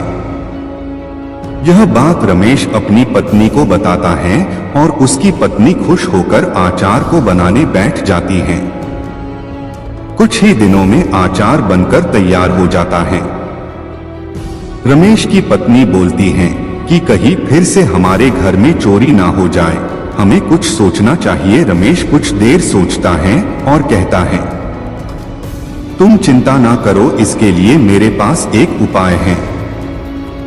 वह आचार को मटके में रख देता है और एक मटके में मिर्च भरकर दरवाजे के ऊपर रख देता है। इस बार फिर चोर उसके घर में चोरी करने आते हैं। चोर घर में घुसते ही दर्द से चिल्लाने लगते हैं क्योंकि उनकी आंख में मिर्ची जल रही थी। तभी वहां रमेश और उसकी पत्नी पहुंचते हैं। रमेश पूछता है, तुम हमारे घर में चोरी क्यों कर रहे हो? बहुत डांट फटकार के बाद वह चोर बोलते हैं, हम तुम्हारे घर में चोरी किसी के कहने पर कर रहे हैं। रमेश पूछता है, वह कौन है? चोर दर्द के कारण रमेश से कहते हैं, वह आदमी जमींदार का आदमी है, उसी ने तुम्हारे घर में चोरी करने के लिए कहा। अगली सुबह रमेश जमींदार के घर पहुंच जाता है। वह सारी बात जमींदार को बताता है। जमींदार अपने आदमी को बुलाते हैं। आदमी अपनी गलती की माफी मांगने लगता है। जमींदार कहते हैं, माफी हमसे नहीं रमेश से मांगो। रमेश कहता है, मैं माफ नहीं करूंगा, तुम जैसे आदमी तो पुलिस के हवाले कर देना चाहिए। और वह ऐसा ही करता है। कुछ देर बाद आचार का सारा डिब्बा जमींदार के घर पहुंचा दिया जाता है। जमींदार बहुत खुश होते हैं रमेश की ईमानदारी पर। वह रमेश को आचार के बदले काफी अच्छे पैसे देते हैं। रमेश उनको धन्यवाद करता है और वह अपने घर चला जाता है। अब रमेश को अपनी फसल के अच्छे दाम मिल रहे थे और उसके पास अब अच्छा कारोबार भी था। अब वह अपने जीवन को खुशी खुशी जी रहा था। बुद्ध की सिखावन। भगवान बुद्ध की धर्मसभा में एक व्यक्ति प्रतिदिन जाया करता था और उनके प्रवचन सुना करता था। उसका यह क्रम 1 महीने तक चला, लेकिन उसके जीवन पर इसका कोई प्रभाव नहीं पड़ा। बुद्ध बार बार समझाते थे, लोभ, द्वेष और मोह पाप के मूल हैं। इन्हें त्यागो, पर वह बेचारा इन बुराइयों से बचना तो दूर, इनमें और फंसता ही जा रहा था। बुद्ध कहते थे, क्रोध करने वाले पर जो क्रोध करता है उससे उसका ही अहित होता है, पर जो क्रोध का जवाब क्रोध से नहीं देता वह एक भारी युद्ध जीत लेता है। हैरान होकर वह बुद्ध के पास गया और उन्हें प्रणाम निवेदन करके बोला, भते, 1 महीने से मैं आपके प्रवचन सुन रहा हूँ। लेकिन मुझ पर उनका जरा भी असर नहीं पड़ा। बुद्ध ने मुस्कुराकर उसकी ओर देखा और कहा, अच्छा, कहाँ के रहने वाले हो? श्रावस्ती का। यहाँ राजगृह से श्रावस्ती कितनी दूर है? उसने बता दिया। कैसे जाते हो वहां? सवारी से। कितना समय लगता है? इतना, उसने हिसाब लगाकर बता दिया। ठीक, अब यह बताओ, यहां बैठे बैठे राजगृह पहुंच गए, यह कैसे हो सकता है? वहां पहुंचने के लिए तो चलना होगा। बुद्ध ने बड़े प्यार से कहा, तुमने सही कहा, चलने पर ही मंजिल पर पहुंचा जा सकता है। इसी तरह अच्छी बातों पर असर तभी पड़ता है जब उन पर अमल किया जाए। उपदेश का मोल। गौतम बुद्ध एकांत स्थान पर बैठकर साधना में लीन थे। कुछ देर के पश्चात उन्होंने अपनी आंखें खोली तो अपने प्रिय शिष्यों को सामने पाया। सभी शिष्य गौतम बुद्ध से कुछ जानने के लिए आतुर थे। एक शिष्य ने आगे बढ़कर कहा, भंते, हम जानना चाहते हैं कि उपदेशों का वास्तविक मोल क्या होता है। शिष्यों को संबोधित करते हुए भगवान बुद्ध बोले, यह आवश्यक नहीं कि कोई भी साधु संत पूर्ण व्याख्या करके ही उपदेश दे, बल्कि वह किसी भी कार्य अथवा इशारे मात्र से भी उपदेश का महत्व समझा सकता है। इसी विषय में मैं तुम्हें एक कथा सुनाता हूँ, सुनो। किसी नगर में एक सेठ रहता था। उसके पास अपार धन था। उसका व्यापार दूर दूर तक फैला हुआ था। एक दिन एक साधु उसके दरवाजे पर भिक्षा मांगने के लिए आया। सेठ ने उसे भिक्षा दे दी। भिक्षा लेकर जब साधु जाने लगा तो सेठ ने उसे रोककर कहा, महाराज, मुझे कुछ उपदेश तो देते जाइए। साधु ने उसकी ओर देखा और बोला, हफ्ते भर बाद आज ही के दिन मैं फिर आऊंगा, तब उपदेश दूंगा। अपने वादे के अनुसार अगले हफ्ते साधु आया। सेठ तो उसकी राह ही देख रहा था। उसने उसे देने के लिए तरह तरह के पकवान तैयार करवा रखे थे। साधु ने उसके आगे अपना कमंडल कर दिया, लेकिन सेठ जैसे ही उसमें कुछ पकवान डालने को हुआ कि उसका हाथ वहीं का वहीं रुक गया। बोला, स्वामी जी, इसमें तो कूड़ा है। तो साधु ने प्रश्न भरी निगाह से उसकी ओर देखा। सेठ ने कहा, इसे साफ कर दीजिए। साधु ने उसे झाड़कर पोंछ दिया। सेठ ने उसमें खाने की चीजें डाल दी। भिक्षा लेकर साधु जाने लगा तो सेठ ने कहा, महाराज, आप तो जा रहे, क्या भूल गए कि आज आपने मुझे उपदेश देने का वचन दिया था? साधु बोला, अरे, क्या तुम्हें उपदेश नहीं मिला?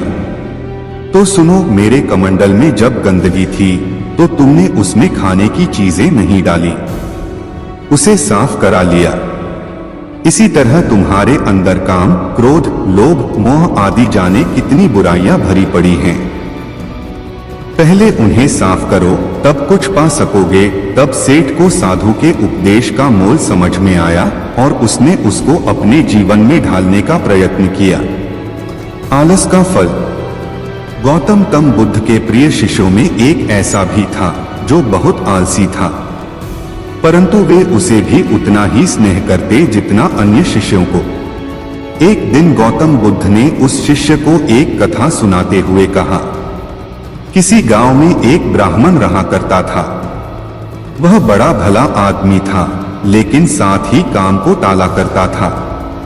वह यह मानकर चलता था कि जो कुछ होता है भाग्य से होता है। वह अपने हाथ पैर नहीं हिलाता था। वह बहुत आलसी था। एक दिन एक साधु उसके घर आया। ब्राह्मण और उसकी घरवाली ने उसका खूब आदर सत्कार किया।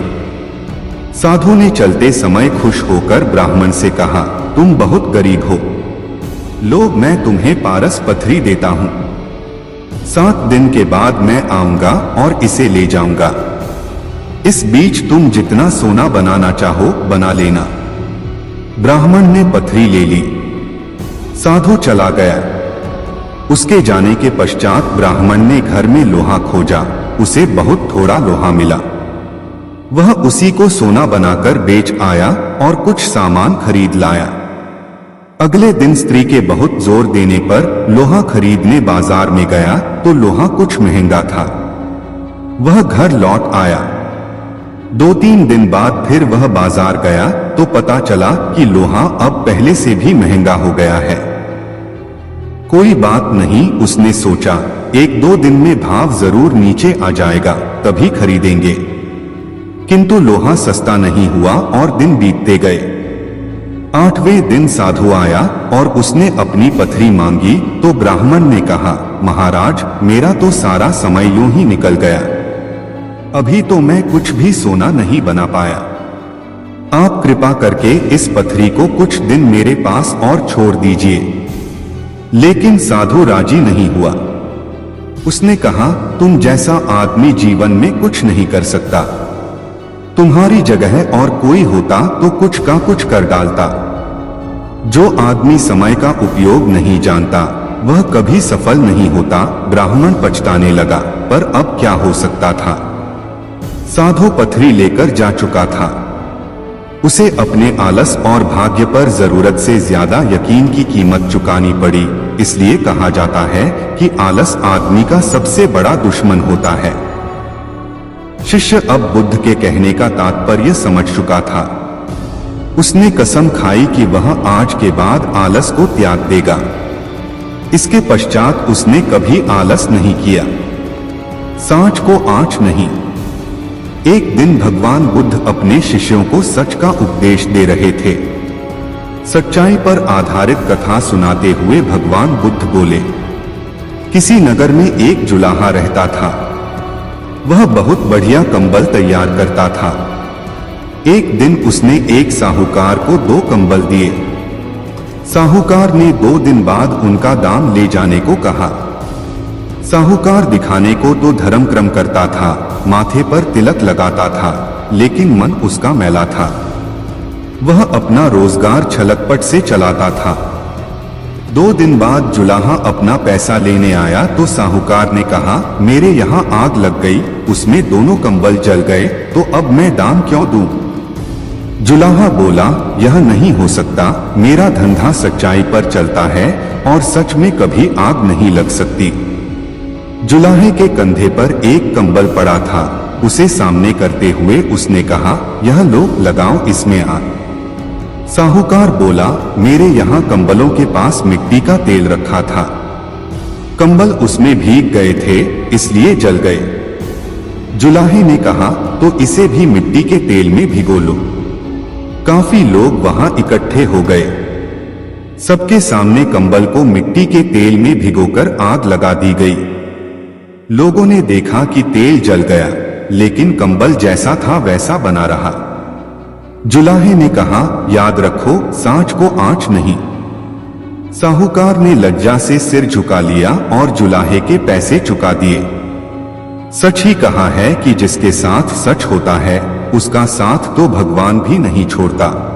अज्ञानता का परिणाम। ज्ञान हमेशा व्यक्ति को प्रसन्न रखता है और अज्ञानता व्यक्ति के दुखों का कारण बन जाती है। सही ज्ञान न होने के कारण उस लकड़हारे को भी बहुत दुख हुआ, लेकिन तब तक समय उसके हाथों से रेत की तरह फिसल चुका था। बुद्ध ने शिष्यों को एक लकड़हारे की कथा सुनाते हुए कहा, एक दिन एक राजा जंगल में आखेट के लिए गया तो मार्ग भूल गया। देर हो गई।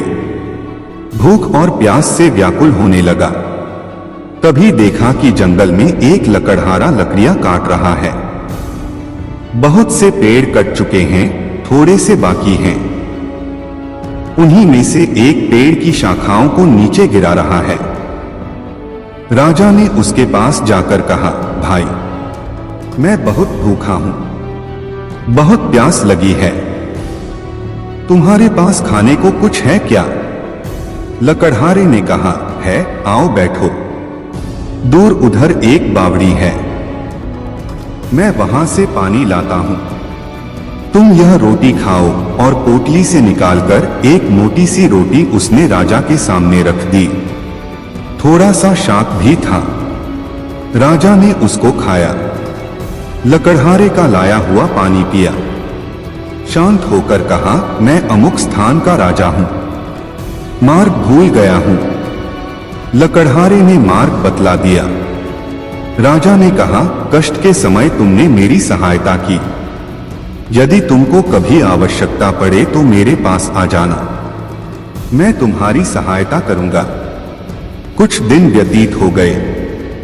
धीरे धीरे वन में सभी वृक्ष समाप्त हो गए। लकड़हारा लकड़ी काटकर इनके कोयले बनाकर बेचता था। अब वह अपनी जीविका चलाए तो कैसे? वह बहुत दुखी हो गया। दुखी चित्त से राजा के पास पहुंचा। सेवकों ने राजा को सूचना दी कि लकड़हारा आपसे मिलना चाहता है। राजा को स्मरण हो आया कि हाँ, उसने एक लकड़हारे को सहायता देने का वचन दिया था। एक दिन उसने मेरे प्राण बचाए थे। बोला, उसको मेरे समीप लाओ। सेवक लकड़हारे को राजा के सामने ले आए। राजा ने पूछा, क्यों भाई लकड़हारे, क्या बात है? उदास क्यों हो? लकड़हारे ने उत्तर दिया, महाराज, जिस वन में से लकड़ियां काटता था वह समाप्त हो गया। अब जीविका का मेरे पास कोई साधन नहीं है। आपकी शरण में आया हूं कि कोई वन मिले तो मैं भूखा मरने से बच जाऊं।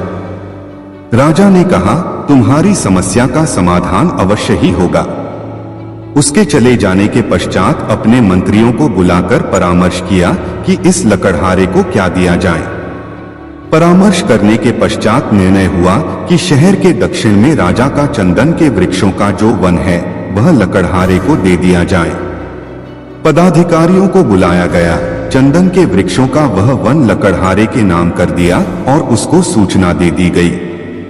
कई वर्ष व्यतीत हो गए। राजा एक दिन अपने महल में बैठा था कि लकड़हारे का ध्यान आया। प्रसन्नता के साथ उन्होंने सोचा, अब तो लकड़हारा बहुत धनी हो गया होगा। कई भवन तथा महल बनवा लिए होंगे, इसलिए चलकर उसे देखना चाहिए। राजा अपने मंत्रियों को साथ लेकर उस वन में गया जो लकड़हारे को दिया था, किंतु वहां कोई वन ही न था, न चंदन का कोई वृक्ष। राजा ने घबराकर अपने मंत्रियों से पूछा, अरे वह वन कहाँ है जो लकड़हारे को दिया था? किसी और स्थान पर होगा, तुम मुझे अन्य स्थान पर ले आए हो। मंत्रियों ने पदाधिकारियों की ओर देखा। पदाधिकारियों ने कागजों की और छानबीन करके बोले, महाराज, वह जंगल तो इसी स्थान पर था। राजा ने कहा, फिर वह गया कहाँ? खोज करने पर कुछ दूरी पर चंदन के कुछ वृक्ष दिखाई दिए। उनके बीच में बैठा हुआ लकड़हारा भी दिखाई दिया, निराश, उदास, विचारमग्न। राजा ने उसके पास जाकर पूछा, अरे तू चिंता में क्यों है? लकड़हारे ने प्रणाम करके कहा, अन्नदाता, आपकी कृपा से इतने वर्ष तो कट गए, अब ये कुछ पेड़ रह गए हैं। थोड़े दिनों में ये भी समाप्त हो जाएंगे। सोचता हूं इसके पश्चात क्या करूंगा। राजा ने आश्चर्यपूर्वक कहा, वृक्ष तो थोड़े से रह गए हैं, शेष वृक्षों का क्या किया? लकड़हारा बोला, नित्य लकड़ी काटता हूं, कोयला बनाता हूं और बाजार में जाकर बेच देता हूं। राजा ने दुख के साथ कहा, अरे भाग्यहीन, यह तुमने क्या किया? यह चंदन की लकड़ी थी, जलाकर कोयला क्यों बना दिया? लकड़हारा बोला, चंदन की लकड़ी क्या होती है? राजा बोला, अच्छा होता यदि तू जानता। अभी 2-3 हाथ लकड़ी काट लो और इसको बाजार में ले जाओ। हाँ, कोयला न बनाना इसका। लकड़हारे ने वैसा ही किया। एक दुकानदार ने देखा, लकड़ी तो असली चंदन की है और लकड़हारा है गवार। बोला, क्या लेगा इसका? लकड़हारे ने पूछा, तुम क्या दोगे? दुकानदार ने कहा, 1 रुपया। लकड़हारा आश्चर्य में चिल्लाकर बोला, क्या 1 रुपया? उसका तात्पर्य था कि इस छोटी सी लकड़ी का 1 रुपया। दुकानदार समझ गया कि यह जानता है, बोला, 2 रुपए। लकड़हारा और आश्चर्य से चिल्लाकर बोला, 2 रुपए। दुकानदार ने घबराकर कहा, अच्छा 4 रुपए। लकड़हारा चिल्लाया, अच्छा 4। कुछ ही दूरी पर एक दुकानदार खड़ा था। उसने देखा कि पहला दुकानदार एक मूल्यवान वस्तु को कौड़ियों के भाव खरीद रहा है। उसे पुकार कर कहा, अरे इधर आ, मैं 10 रुपए दूंगा। लकड़हारे ने जब 10 का नाम सुना तो सिर पकड़कर बैठ गया, चिल्ला उठा, ढाढ़े मारकर रोने लगा। अब उसे ज्ञात हुआ कि जिस लकड़ी को वह कोयला बनाकर बेचता रहा कितनी मूल्यवान थी और कितनी बड़ी संपत्ति का उसने विनाश कर दिया। उस लकड़हारे की मूर्खता पर आपको करुणा आती है। किंतु सुनो मेरे शिष्यों, हम स्वयं भी तो उस लकड़हारे की भांति हैं। राजाओं के राजा उस परमात्मा ने न जाने किस बात से प्रसन्न होकर सांसों का यह चंदन से पूर्ण वन हमें दिया था। हमने कुत्सित वासनाओं, घृणा, पाप की अग्नि से जलाकर इसे भस्मसात कर दिया। कितने मूल्यवान हैं ये सांस, यह हमने समझा ही नहीं। सांसों का यह चंदन वृक्षों से परिपूर्ण वन, जिसे हमने काम, क्रोध, लोभ, मोह और अहंकार की आग में जलाकर कोयला बना दिया। परंतु जो होना था सो हो गया। अब तो चंदन के जो थोड़े से वृक्ष, थोड़े से वर्ष रह गए हैं, इस जीवन के शायद थोड़े महीने। आओ इन्हीं का उचित उपयोग करें। यत्न करें कि तुम्हारा लोक और परलोक सुधर जाए। बिना सेवा विद्या नाही। धीरे धीरे शाम ढलती जा रही थी, अंधेरा गहराता जा रहा था। बुद्ध के शिष्यों के चेहरों पर थकान साफ झलक रही थी। बुद्ध समझ चुके थे कि शिष्यों को विश्राम की आवश्यकता है। अतः उन्होंने एक सुरक्षित स्थान देखकर शिष्यों को रुकने का आदेश दिया। कुछ समय पश्चात एक शिष्य ने बुद्ध से प्रश्न किया, भंते, क्या विद्या को किसी से बल द्वारा भी सीखा जा सकता है? कदापि नहीं, विद्या को केवल सेवाभाव से ही सीखा जा सकता है। इसी संबंध में मैं तुम्हें एक बहुत बलशाली राजा की कथा सुनाता हूं, सुनो। एक फकीर था। वह जंगल में घासफूस की कुटिया बनाकर रहता था। उसे एक विद्या आती थी। वह पीतल को सोना बना देता था, लेकिन इस विद्या का प्रयोग वह तभी करता था जब उसे उसकी बहुत आवश्यकता होती थी, और वह भी गरीबों के फायदे के लिए। एक दिन एक बहुत ही गरीब ब्राह्मण उसके पास आया। उसको अपनी लड़की का विवाह करना था और उसके पास एक फूटी कौड़ी भी नहीं थी। उसने फकीर को अपनी परेशानी बताई। फकीर ने समझ लिया कि यह सचमुच परेशानी में है।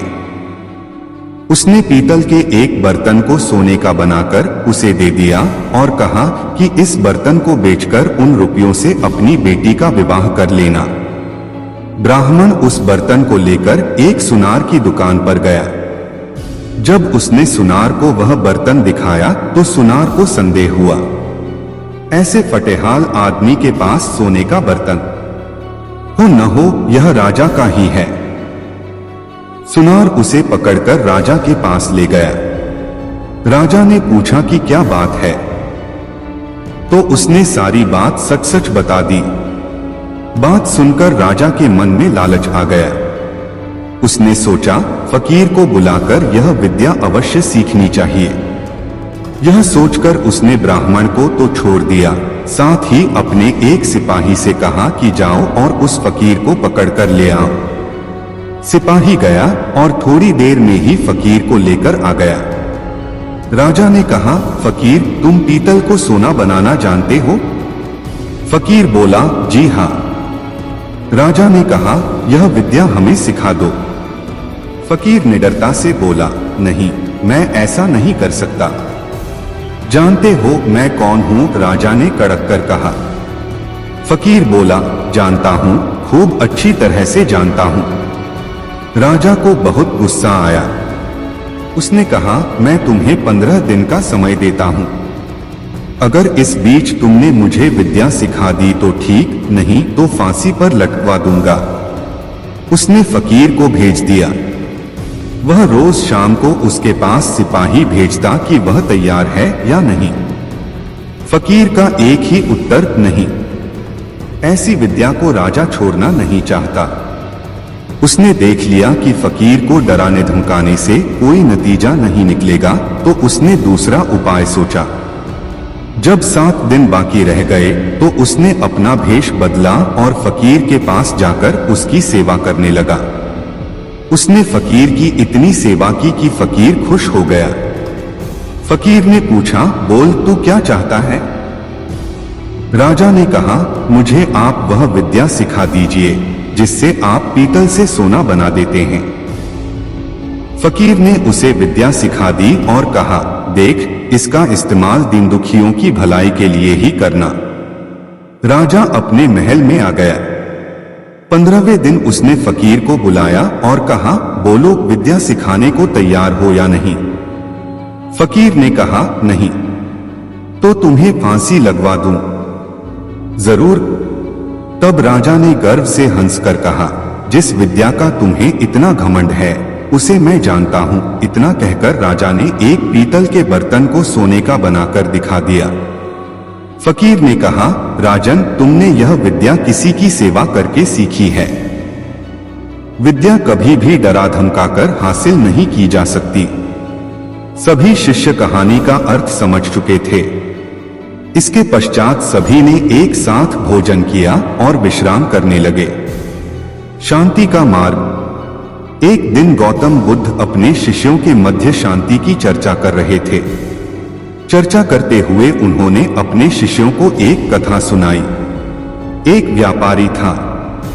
उसने व्यापार में खूब कमाई की, बड़े बड़े मकान बनवाए, नौकर चाकर रखे, लेकिन दुर्भाग्य की बात है कि उसके दिन फिर गए। व्यापार में घाटा आया और वह एक एक पैसे के लिए मोहताज हो गया। जब उसकी परेशानी असहनीय हो गई, तब वह एक साधु के पास गया और रोते हुए बोला, महाराज, मुझे कोई मार्ग बताइए जिससे मुझे शांति मिले। साधु ने पूछा, तुम्हारा सब कुछ चला गया? व्यापारी ने कहा, हाँ महाराज। साधु बोला, तुम्हारा था तो उसे तुम्हारे पास रहना चाहिए था। वह चला कैसे गया? व्यापारी चुप हो गया। जन्म के समय तुम अपने साथ कितना धन लाए थे? स्वामी जी, जन्म के समय तो सब खाली हाथ आते हैं। साधु बोला, ठीक है, अब यह बताओ कि मरते समय अपने साथ कितना ले जाना चाहते हो? मरते समय साथ कौन ले जाता है? जो मैं ले जाऊंगा। साधु बोला, जब तुम खाली हाथ आए थे और खाली हाथ जाओगे तो फिर चिंता किस बात की करते हो? व्यापारी ने कहा, महाराज, जब तक मौत नहीं आती तब तक मेरी और मेरे घर वालों की गुजर बसर कैसे होगी? साधु हंस पड़ा, जो धन के भरोसे रहेगा उसका यही हाल होगा। तुम्हारे हाथ पैर तो हैं, उन्हें काम में लाओ। पुरुषार्थ सबसे बड़ा धन है। ईश्वर पर भरोसा रखो। शांति का यही एकमात्र मार्ग है। व्यापारी की आंखें खुल गईं। उसका मन शांत हो गया। जाने कितने वर्षों के बाद पहली बार रात को उसे चैन की नींद आई और उसके शेष दिन बड़े आनंद में बीते। प्रातःकाल दैनिक कार्यों से निवृत्त होकर गौतम बुद्ध के सभी शिष्य एकत्र हो गए। गौतम बुद्ध ने संदेश देना आरंभ किया। बोले, आज मैं तुम्हें ऐसे व्यक्ति की कथा सुनाता हूँ जिसके पास सब कुछ होते हुए भी वह दुखी था। गौतम बुद्ध ने कहना आरंभ किया। किसी नगर में एक सेठ रहता था।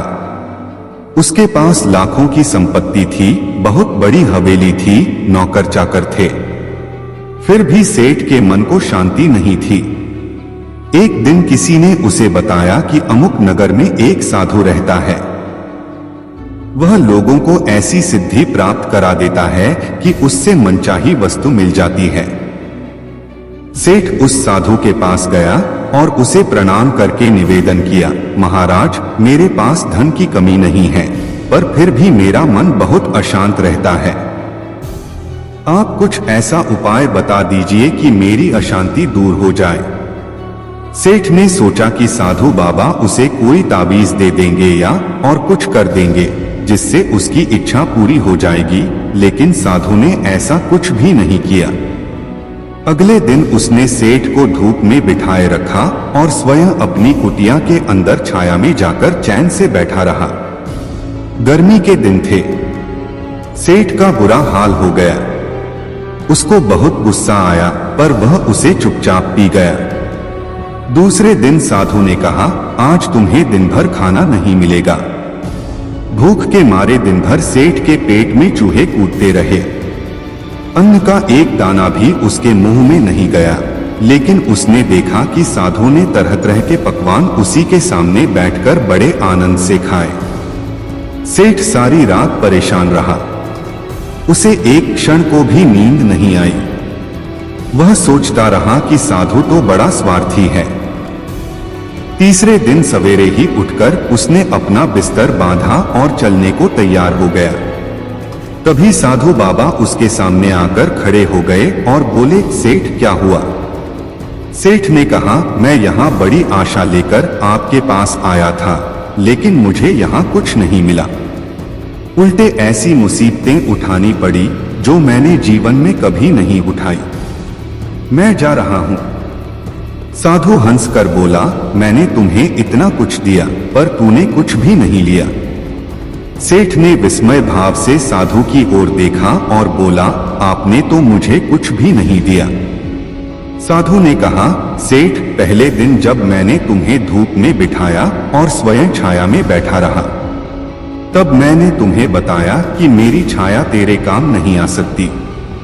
जब मेरी बात तेरी समझ में नहीं आई तो दूसरे दिन मैंने तुम्हें भूखा रखा और स्वयं खूब अच्छी तरह खाना खाया। उससे मैंने तुम्हें समझाया कि मेरे खा लेने से तेरा पेट नहीं भर सकता। सेठ, याद रख, मेरी साधना से तुझे सिद्धि नहीं मिलेगी। धन तूने खुद पुरुषार्थ से कमाया है और शांति भी तुझे अपने ही पुरुषार्थ से मिलेगी। सेठ की आंखें खुल गईं। अब उसे अपनी मंजिल पर पहुंचने का रास्ता मिल गया था। साधु के प्रति कृतज्ञता व्यक्त करता हुआ वह अपने घर लौट आया। मानवता प्रथम। मानव सेवा ही हमारा सबसे बड़ा धर्म है। तथागत अपने शिष्यों को मानव सेवा का मूल मंत्र समझा रहे थे। इसी संदर्भ में उन्होंने शिष्यों को एक कथा सुनाई। एक राजा वेश बदलकर रात के समय भ्रमण किया करता था कि कहीं कोई अधिकारी उनकी प्रजा को सता तो नहीं रहा है, कोई दुखी तो नहीं है, या कोई बदमाश लुटेरा इधर उधर तो नहीं घूम रहा है। एक रात को भ्रमण करते हुए राजा नदी के किनारे पहुंचा। सोचता कि कोई बदमाश पकड़ में आ सकता है। उसने देखा कि वहां एक युवक लेटा हुआ है। राजा ने पास जाकर पूछा, तुम कौन हो? युवक पहले तो एक अजनबी को इतनी रात गए घोड़े पर देखकर सहम गया। फिर बोला, मैं लक्ष्मीबाई का दामाद हूं, अपनी घरवाली को लेने जा रहा हूं, पर मुझे इतनी जोर का बुखार चढ़ा है कि मैं एक कदम भी नहीं चल सकता। सोचा रात को यहां आराम कर लूं तो सवेरे चलने लायक हो जाऊंगा। राजा ने उसके माथे पर हाथ रखा तो वास्तव में मारे बुखार से वह तप रहा था। राजा ने कहा, जाड़े के दिन हैं, यहां बियाबान में अकेले रहना ठीक नहीं है, चलो तुम्हें पहुंचाए देता हूं। राजा वेश बदले हुए था, इसलिए युवक पहचान नहीं पाया। उसे उठाकर बैठाते हुए राजा बोला, तुम बीमार हो, घोड़े पर बैठ जा, मैं घोड़े की लगाम पकड़कर साथ साथ चलता हूं। सहारा देकर उसने बीमार युवक को घोड़े पर बैठा दिया और लक्ष्मी के घर की ओर चल दिया। रास्ते में युवक से पूछताछ में उसने मालूम कर लिया कि वह राजमहल में काम करने वाली जमादारिन लक्ष्मी का दामाद है। राजा उसे लेकर लक्ष्मी के घर पहुंचा। दरवाजा खटखटाकर उसने लक्ष्मी को आवाज दी। दरवाजा खोलते ही लक्ष्मीबाई ने जो दृश्य देखा तो वह अपनी आंखों पर विश्वास नहीं कर सकी।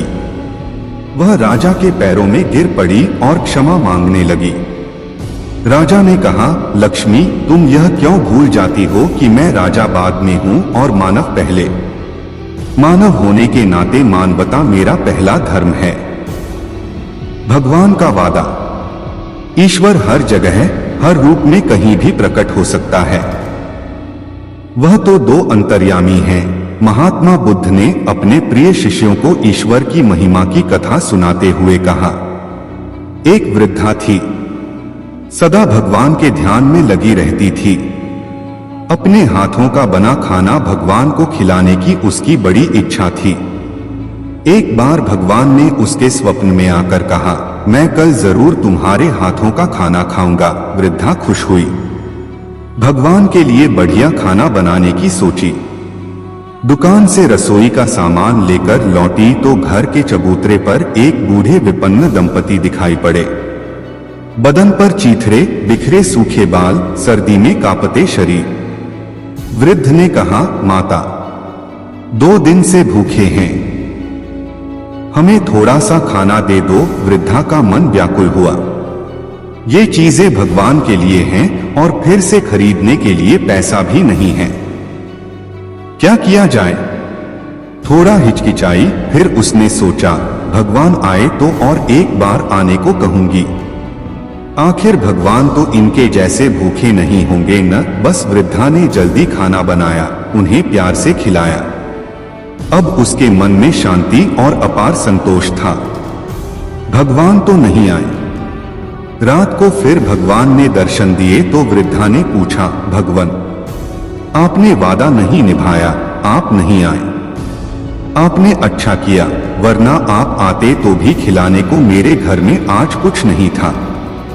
भगवान ने मुस्कुराकर कहा, मैंने वादा निभाया, तुमने मुझे और मेरी देवी को प्यार से खाना खिलाया। इतना कहकर भगवान अंतर्धान हो गए। स्नेह का मूल्य।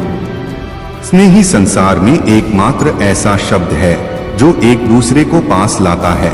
महात्मा बुद्ध ने अपने शिष्यों के स्नेह का मूल्य समझाते हुए हथिनी के एक सुंदर व चंचल शिशु की कथा सुनाई। एक हथिनी ने एक सुंदर शिशु को जन्म दिया। वह बड़ा होने लगा। उसे हाथियों का उपद्रव अच्छा नहीं लगता था। वह हाथियों के दल को छोड़कर एकांत में चला जाता और सोचता, हाथी क्यों उत्पात मचाते हुए जीवों को सताते हैं।